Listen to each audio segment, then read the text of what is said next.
Washington's young building blocks showed out against Colorado State.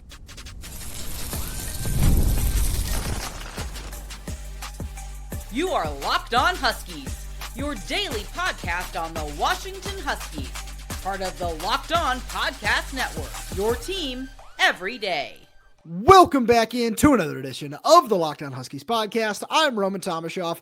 I'm the site editor with Huskies Wire. Thank you for making this your first watch or first listen of the day, as we are part of the Locked On Podcast Network, your team every day. And today's episode is brought to you by Game Time. Download the Game Time app, create an account, and use code LOCKEDONCollege for $20 off your first purchase. And just a quick reminder to all you everydayers out there, wherever you get this podcast, YouTube, Spotify, Apple Music, Amazon Music, wherever that may be, please make sure you click that subscribe button down below. Click the little bell as well as numbers when we post a new show. Plus, if you're on the audio only side of things, please make sure to leave us a 5-star review, as it all really does help the channel out a lot. Now, I wanted to really dive into some of the tape from Washington's matchup on Saturday night in the season opener against Colorado State. And as I did so, there are a couple of things that really stood out to me about some major concerns that some of you everydayers have. So I want to dive into the tape on a couple of those, but I want to spend the majority of the time talking about some of the young building blocks that we saw, whether it be in their first career games or guys that just look like they can be part of this team that Jedd Fisch is building for not just 2025, but maybe a couple of years down the road as well. And I want to start on the offensive side of the ball with that, with the guy that everyone's been talking about for a while. And seriously, I mean everyone. And that's left guard John Mills. He's someone who we've been really impressed with here on this program. We really like watching him in the spring and in the fall. And he really did just win the left guard battle. I fully expected the split between him and redshirt freshman Paki Finau to be a little bit closer to 50-50, but it wasn't. John Mills took 53 snaps, Paki Finau took 23, and John Mills really did impress. His Pro Football Focus run blocking grade was a little bit over an 80, and he had a 76.1 for the game itself. His pass blocking grade wasn't necessarily ideal, but when you go back and you watch the tape, I think for a true freshman making his first start in his first career game, you're more than happy with what he brought to the table. And so when you look at those numbers, I think that he's someone who he really does look like a building block of this offensive line moving forward. Right now, that's going to be at left guard. I think next year we're going to see it at left tackle. And that's one of the reasons that Jedd Fisch wanted to give him the upper hand in this battle for left guard. I think he also went out there and took it. I think this coaching staff is very high on Paki Finau, and maybe at some point this season, we're going to see him inserted in the starting lineup as well. But for right now, we're going to see John Mills, because right now, he looks like exactly what you'd want in a game, especially where you rush for 280 yards. He was a road grading physical run blocker who was taking on just bodies left and right on the interior of that defensive line. And yes, it's Colorado State, but they look like a solid group of 5 team, which makes it a decent enough test for a true freshman in his first game. And that's something that I think that you should look at and say, okay, I can be happy about this, because the offensive line really did look better as a whole. You look up and down, the grades on Pro Football Focus are solid. And I just think that it's something that you can hang your hat on and say, okay, after the season, Carver Willis is moving on. He had a really nice day as well. Garen Hatchett is moving on. So what are you going to do to replace that? Paki Finau is going to step into one of those spots. Chantilly is another guy who's going to step into one of those spots. But let's talk about Paki for right now, because he's someone who actually, got on the field for a little bit, where he played 23 snaps. I feel like we're going to see Champ at some point this season as well. And he earned a 75.8 overall grade from Pro Football Focus. So he's someone else who, you look at the body of work. He didn't play much last season. He really did show out. I was impressed with what he brought to the table in the Sun Bowl against Louisville. And I think he continued that in a limited role, but it's something where you're not going to be able to keep this guy off the field all season long. And there's going to come a point where you have to find a way to get him into the lineup on a more regular basis and get him snaps. Because I think that if we come into the 2026 season and John Mills is your starting left tackle and Paki Finau is your starting left guard, that's not only a very likely scenario, but one that I think this coaching staff would be overly happy with. And with the way they both played in the opener, I think that's something that you can really, again, hang your hat on and say, okay, I can get really excited about this ahead of Demond Williams, where that's another thing I wanted to talk about. I'll dive into a little bit more of that later on too. But when you look at the offensive line, as you kind of go through some of these PFF grades, none of the 3 sacks that Demond Williams took were assigned to any of the offensive linemen, as Colorado State brought 6 guys on blitzes throughout the game, and that seemed to be when they got the most pressures on Dezmen. They had 19 in the game. So as I kind of look at those numbers, I think that that's something that you can just kind of say, okay, yeah, there's certainly things that need to be improved on, but we're going to get to those in a little bit, because obviously Demond Williams Jr. is the ultimate building block here but we already kind of knew what he was going to bring to the table. So I wanted to diversify here and talk about some other guys. And between John Mills and Paki Finau, that's going to be a really solid pair of offensive linemen, but you need 5. Landon Hatchett had a nice day. One guy who I think that was really, that not only did he go under the radar, but really, really impressive was Drew Azzopardi. He's someone who was among the worst offensive linemen in the Big Ten last year in terms of these grades, but he was the highest graded player on the team. On Saturday night, he had an 88.2 from Pro Football Focus, and he was someone where I go back to that first Jonah Coleman touchdown run. He did a really nice job just picking his man up and moving him out of the play and giving Jonah a lane to get outside and get upfield and show that improved speed that he has to get to the end zone. So as I look at this offensive line, there are so many things to be excited about going forward. I think that you need to continue to work on pass protections. There were a couple plays where Adam Mohammed didn't necessarily pick up the guy that he was supposed to. And there were a couple where the pressure was just overwhelming, which is going to happen at different points in time when you're sending 6 guys. So I think that there are adjustments that Jedd Fisch and his coaching staff can make where, maybe you can keep Jonah Coleman on the field a little bit more often. I know they trust him a little bit more as a pass blocker at this point in time. Maybe you can keep a tight end in a little more, whether it be Quentin Moore, Decker DeGraff. There are so many things that you can do to help out when you see these big blitzes coming. So moving forward, I think that's something that Jimmy Doherty, Jedd Fisch, Michael Switzer, this coaching staff has every opportunity to figure out. And in a game where you still won by 17 points, it certainly could have been a lot worse on the offensive side of the ball in terms of Demond Williams taking unnecessary hits. And with this stable of playmakers, you want to find ways to get the ball into their hands as quickly and efficiently as possible. And one guy I do want to talk about in that light is Adam Mohammed. While he does need to continue improving as a pass blocker, he's still a true sophomore. There's plenty of time for him to continue doing that. But in every other aspect of the game, he looked like someone who you can really build around in 2025 and beyond, where as a number 2 back this season, he can be a real weapon. He had 22 rushing yards, 38 receiving yards, and 87 kickoff return yards. So you look at, again, when you dive into the film and you look at what he brought to the table, there are so many things to like. That screenplay, he showed that burst. He showed the vision to get outside and get upfield really, really quickly. There were a couple plays where he still left some stuff on the table too. Getting into the end zone for his first career touchdown was a nice little run where he's able to just wiggle his way through the A gap for a 1-yard score. But I look at a couple of the other plays that Adam Mohammed had, and I just think that you see everything that you want to from a future number 1 running back. Size, speed, vision, wiggle. It's all there on every single play. And it's just a matter of continuing to develop, which is something that Scotty Graham preaches on a daily basis. It's just developing. And I think that Adam, from everything that you've ever heard about the kid, he's one of the smartest players on the team and one of those guys who is consistently learning, consistently finding new things to do on a day in, day out basis to continue to get better. And if he goes back and he continues to watch the film of some of these plays, and just it'll help him pick up that awareness of, okay, yeah, I've seen this before, and now I know that people are going to crash from, whatever angle it might be, and he can bounce this run to the outside. I feel like we're going to see more of that from him moving forward. So I'm really excited about what he brings to the table. And a couple other young guys who we saw contribute was the combination of freshman Dezmen Roebuck and sophomore Rashid Williams, who combined for a modest 6 catches for 54 yards. But I think with what both of those guys bring to the table, as we continue with the season, I'm very curious to see what Dezmen's role is going to look like when Omari Evans gets back, where he missed the game due to an injury. He was listed as questionable coming in, obviously did not suit up or play. It doesn't sound like it's anything major, and Jedd Fisch said that the coaching staff does expect him back soon. But when I look at what Dezmen Roebuck brings to the field, you look at that crossing route that he had. It was very, very nice to watch him just find the leverage, see where the soft spot in the zone was, and break his route off and get open up the field. Demond Williams did a nice job escaping some pressure and throwing on the move to find him. And with Rashid Williams, he's just a guy who throughout practices, we've seen him get open at all 3 levels of the field. And he left some stuff out there, with a couple of drops tonight where I don't necessarily think that they were his fault. I know one of them was certainly not Demond's best throw of the day, but I look at what Rashid has brought so far, and he's going to continue to improve. And if Denzel Boston continues to see bracket coverages or just is shattered by an opposing team's best corner throughout the night, Rashid Williams is going to have opportunities to win in one-on-one scenarios.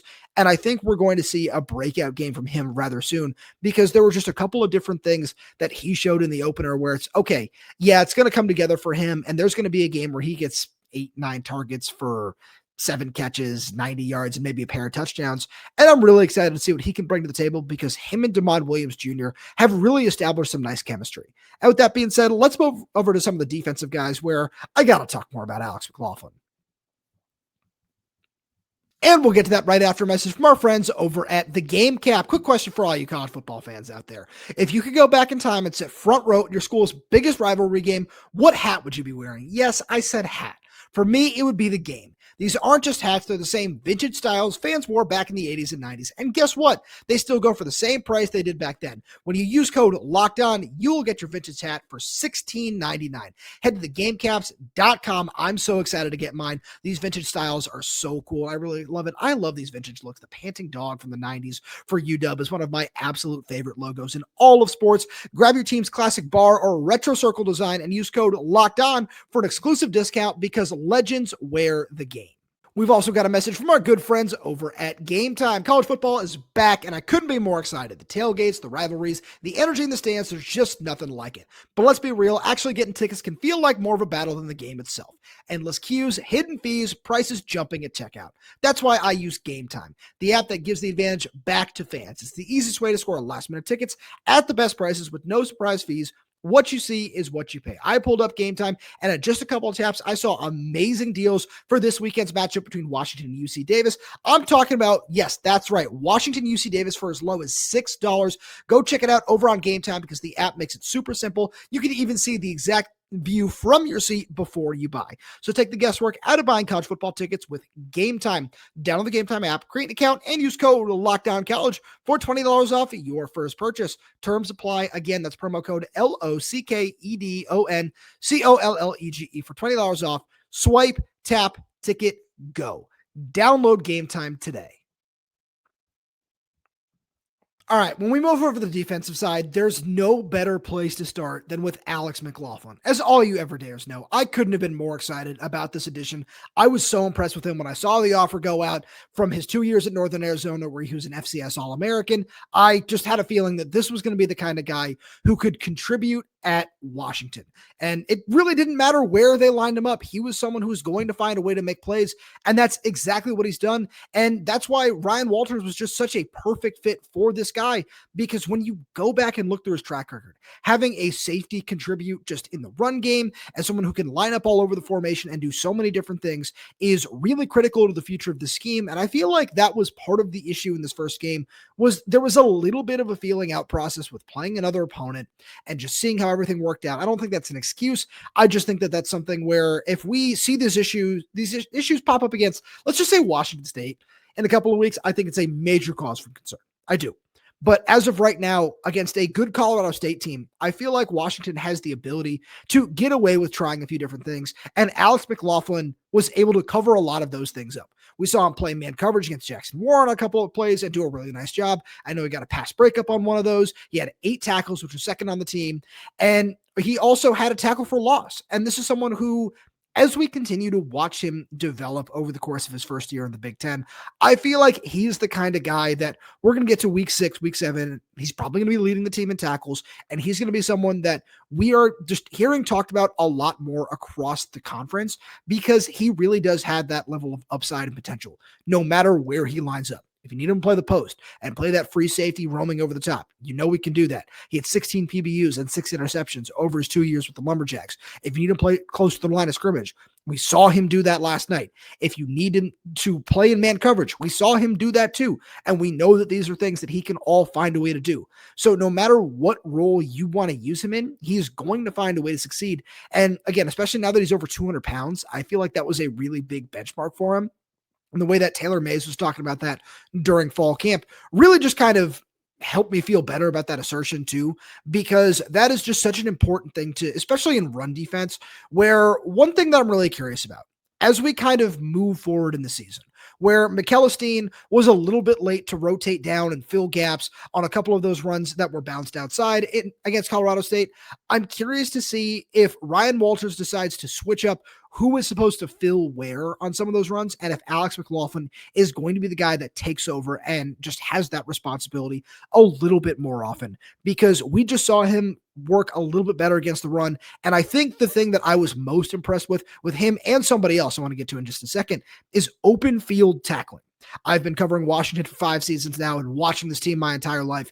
And it's been a very, very long time. I think it has to go back to the 2018, 2019 years where I just felt like Washington had a whole bunch of guys in the back ends that were very, very sure tacklers, where, there are always a couple on the team, but it just never felt like it was really spread out. And I feel like between Alex McLaughlin and Devin Bryant last night, we saw what could be the start of really something beautiful on the back end of the defense in terms of sure tackling in the open field. There were several opportunities where both those guys were in space in one-on-one opportunities and they won, which is always a really nice thing to see. And it's why I'm not overly concerned about the defense right now, because when you have guys like that can clean up, as long as they are in position and making those tackles closer to the line of scrimmage, you are going to be okay on the defensive side of the ball, especially when you look at the speed that Colorado State brought to the table that I really don't think you're going to see from a ton of these Big Ten teams.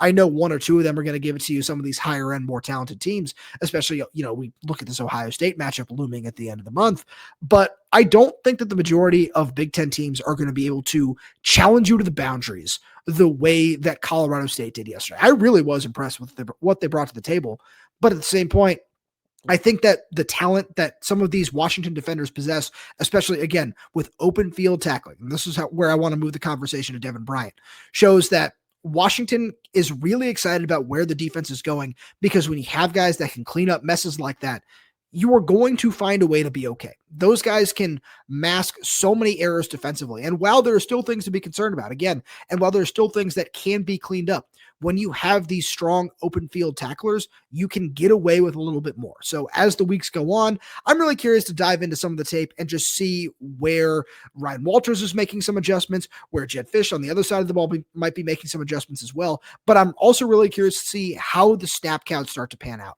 Where are we going to see a little bit more CJ Christian, who was a really nice tackler during both spring and fall camp? Are we going to see a little bit more of Ryland Dillard-Allen or Vincent Holmes, who have speed and some physicality that they bring to the field as well? At safety, are we going to see a little bit more X-Ray Alexander maybe lining up with the outside linebackers, where he mainly played stack inside backer against Colorado State? There are so many different things that I don't think have been fully worked out yet, which I think could play to Washington's benefit, because there is a lot of talent on this roster. The question is, who is going to step up and what is it going to look like in this Ryan Walters scheme, where, again, there are still things that need to be fixed. But before we move on to those things that need to be fixed immediately, let's talk about a couple of the other guys. Let's move this conversation to the defensive line first, because I think that there were a couple of guys who we saw provide solid pressure at different points in time. One of them was able to hit home with a sack in Devin Hyde. The other one just really looked like exactly the kind of player that I've been talking about since he arrived on campus, and that's Bryce Butler. I want to start there for a second, because Bryce Butler was somebody where I saw from the everydayers in the post-game comments where there are a lot of people who were concerned about the lack of pressure from the defensive line. And I think Braden Fowler-Nicolosi this is one of the reasons I thought he was an interesting matchup.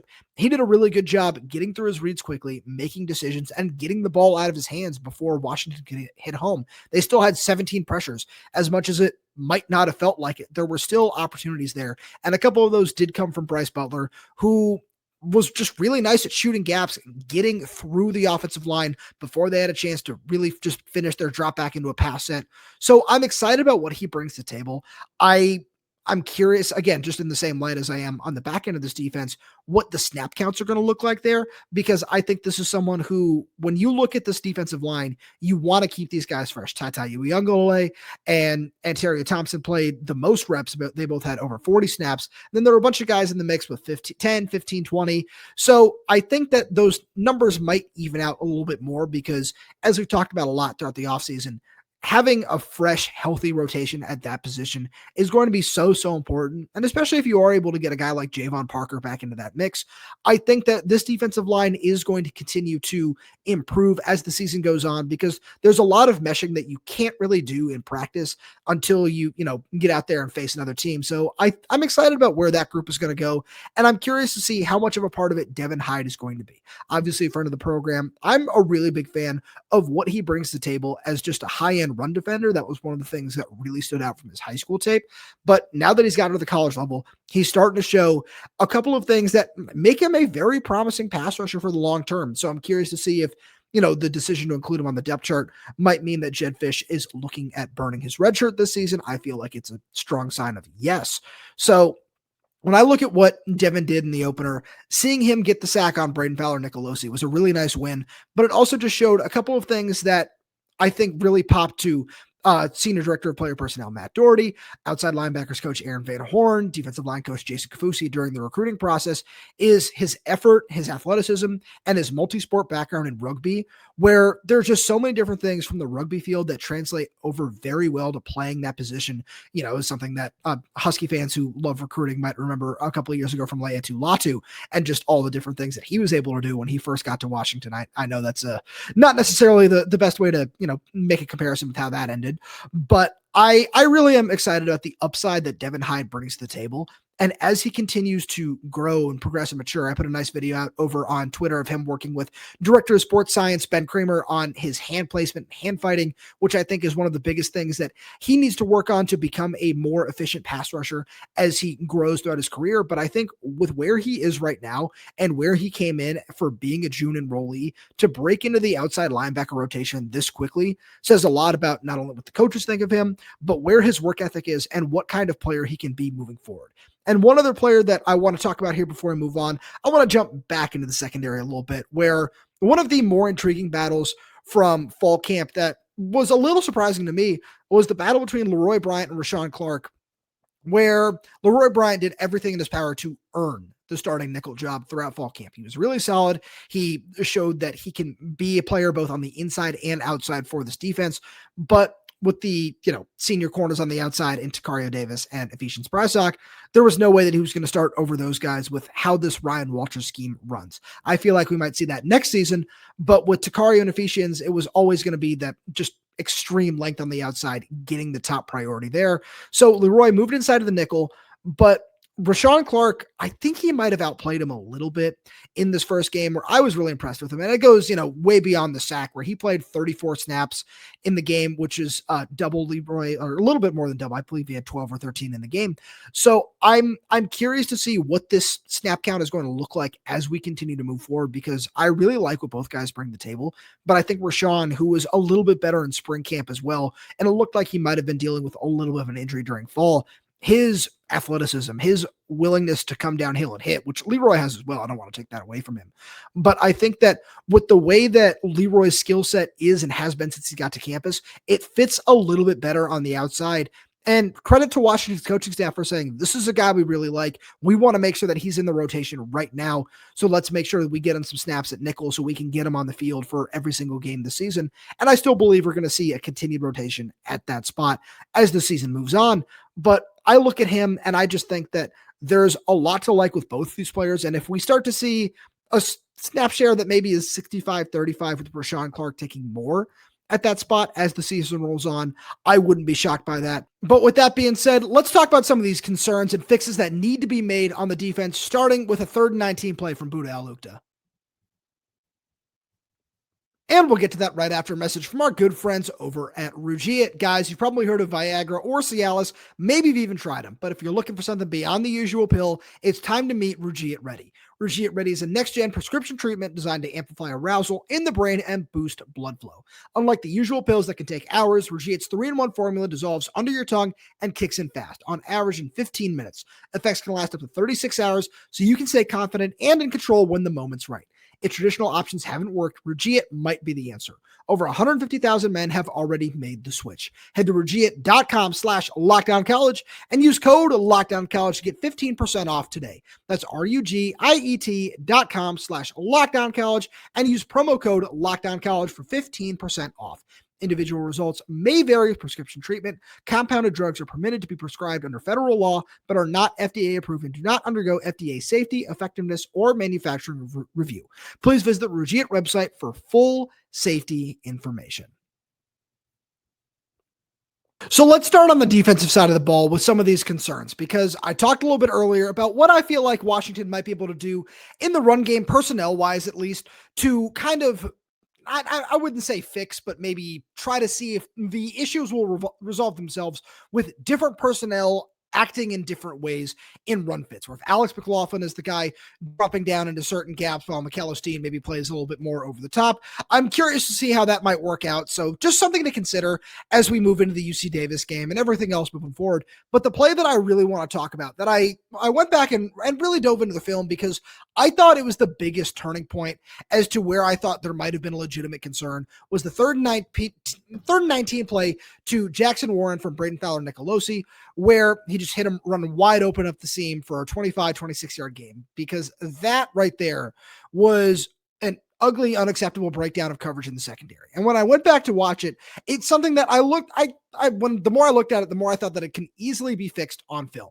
because it was a very simple case of Devin Bryant and Buddah Al-Uqdah both just triggering downhill to cover the guy that was running a drag route, which just left Jackson Warren running wide open up the seam. And it's one of those things where you look at Alex McLaughlin and Tacario Davis, who are both playing further outside. Neither of them Tacario Davis is in man coverage on the outside wide receiver. And then Alex McLaughlin it looks like he's just kind of playing a sticks kind of coverage where he's continuing to drop back, but he doesn't have the time or leverage to be able to break over the top to find any kind of way to get back to where that ball is going to throw. And Braden Fowler-Nicolosi did a really nice job just making his reads. And as he hit his back foot, that bar is already, he's already winding up and the ball is getting out really, really quickly, like I was talking about a few minutes ago. And with Buddah, somebody who was a really, really nice pass coverage linebacker in terms of grades, in terms of turnovers, we had 3 interceptions last season at Washington State. He's the kind of guy who I think is going to fix that very, very quickly. And this is why on the postgame show, I looked at plays like this, and I don't think that these things are long-term issues. I think when you look at the defensive line, you want to start to see some of those pressures show up and turn into sacks against especially UC Davis, but then Washington State as well. And I feel like you're, starting to pick up momentum as this group has played a couple of more games together.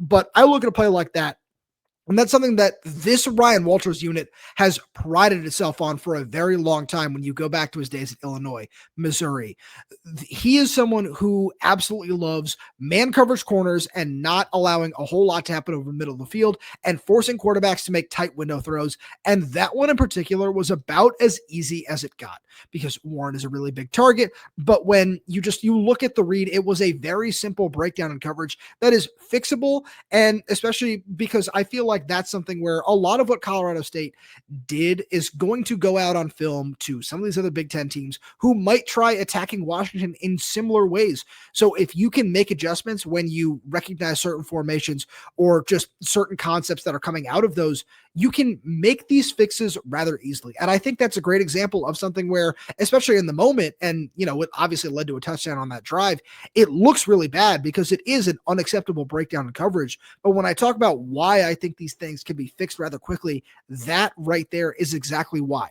Because you can just make a simple adjustment, and as these players continue to get more comfortable in their new setting, where yes, practice is extremely helpful for that, but it's a little bit different when you know what's coming when you're facing, your own offense for the first 8-9 months of your time on campus. So facing a different team, despite having almost 2 weeks worth of scout drills, it's nothing. And as you continue to move forward, you're going to see more of these plays and more of these things, and you are going to continue to get more comfortable in the new scheme. And for a guy like Buddah, who has been really, really productive throughout his college career up until this point, I feel like that's the kind of guy who can learn from his mistake really quickly and rectify those things in coverage, because he's someone who, again, has been really good, especially in some of these man coverage scenarios. So obviously that's not what he's playing here, but if he can just get up the seam and just identify when plays like that are happening quickly, because he doesn't even, look to pass the play off to Alex McLaughlin or McAllister, who's just playing single high coverage over the top. He just kind of lets the tight end run by where it's very clear he just made the wrong read on the play. And again, that's why I think those things are very fixable. Now, let's talk about one of those things on the offensive side of the ball.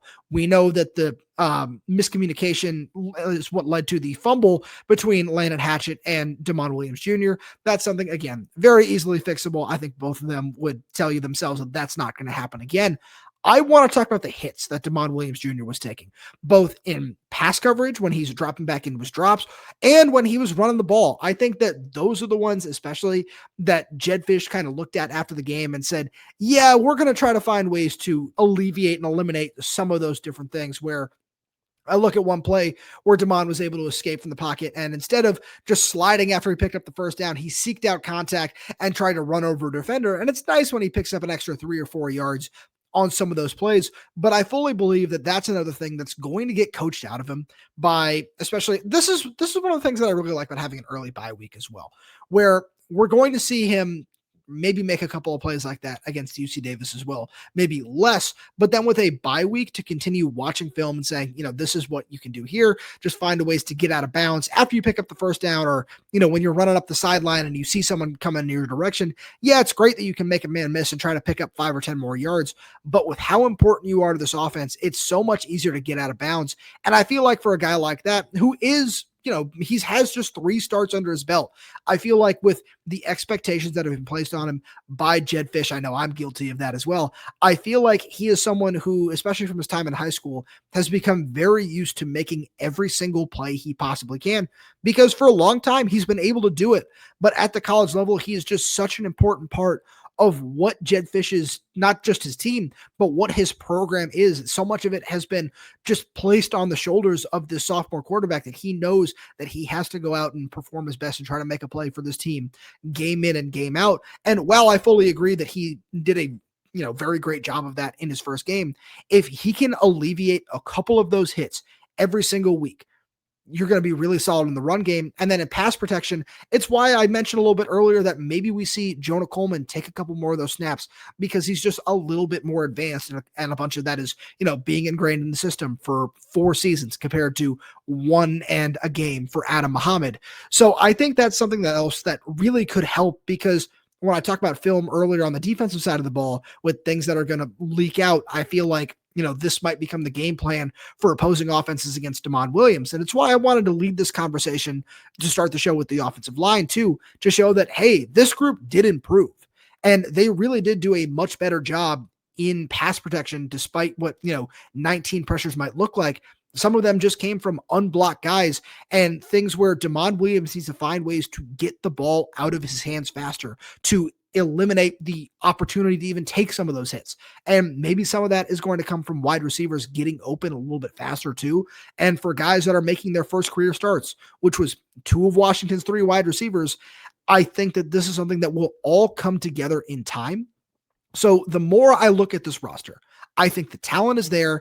And I think that this coaching staff is one of the better just rosters in terms of, again, the staff side of the ball in the Big Ten. So as things continue to come together, I feel like Washington has the ability to rectify all these issues. We saw the coaching staff make some nice adjustments from the first half compared to the second half. And now moving forward, as this team continues to gel and as all these young players continue to learn, I think that we're going to see this team take a big step forward in the coming weeks. That's all I got for you today. Thank you so much for being here. I really do appreciate it. And if you're enjoying everything we bring to the table, or you just love Husky athletics, please make sure you subscribe wherever you get your podcasts: YouTube, Spotify, Apple Music, Amazon Music. We're there. We're everywhere. We're updating this channel with new content every single day. So please make sure you click that like button, click that little bell, as well as never miss when we post a new show. Plus, if you have any questions, comments, concerns, drop them right down below in the comments section. And if you're audio only, please leave us a 5-star review, as it does help us out a lot. Thank you so much for tuning in, and we'll talk to you on Tuesday.